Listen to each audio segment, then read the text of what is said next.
আসসালামু আলাইকুম। আমাদের ফার্মে আজকে ২ জন মেহমানকে নিয়ে আসছি।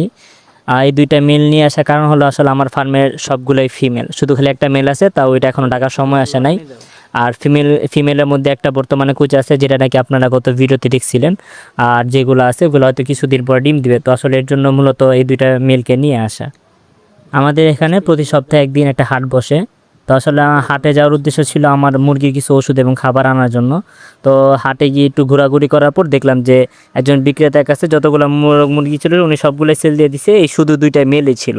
তো উনি আসলে একবারে চলে যাওয়ার জন্য পাইকারের সাথে এই ২ টা মিল নিয়ে দামাদামি করতেছিল যে, তো আমি একটু কাছে যাওয়ার পর শুনলাম যে পাইকার এই ২ টা মোরগের দাম ৳৮০০ বলছে। তাই আমি পরবর্তীতে একটু সাহস করে ওনাকে বললাম যে, ঠিক আছে, উনি যেহেতু না নিতে চাইতেছে আমি আর ৳১০০ বাড়ায় ৳৯০০ দিব, যদি হয় তাহলে দেন কি। তো উনি আসলে বরাবর চাচ্ছিল যে ৳১,০০০ হলে, তো আসলে পরবর্তীতে কথাবার্তা বলার পর উনি ৳৯০০ দিয়ে দিছে আরকি। তারপর বাসায় আনার পর আমি সবসময় বাসার মধ্যে বাহিরের মুরগিগুলাকে একটু আলাদাভাবে ট্রিটমেন্ট করি। আনার পর একদিন একটু আলাদাভাবে রাখি। কিছু ওষুধ-টষুধ আছে ওগুলা দিয়ে ফিটফাট করি। কারণ বাহির থেকে মুরগি আনার পর ওটা যদি কোনো ভাইরাস থাকে অথবা কোনো সমস্যার কারণে দেখা গেছে একটা মুরগি থেকে অন্য মুরগিতে ছড়াইতে পারে। যেহেতু মোরগ, ২ টাকে সব একসাথে রাখবো। তো এজন্য আসলে একটা দিন একটু আলাদাভাবে আলাদা সেটআপ করে দিছি। আলাদাভাবে ট্রিটমেন্ট করার পর হয়তো পরের দিন আমরা ওদেরকে ইনশাআল্লাহ একসাথে রাখবো। তো সবাই দোয়া করবেন আমাদের ফার্মের জন্য।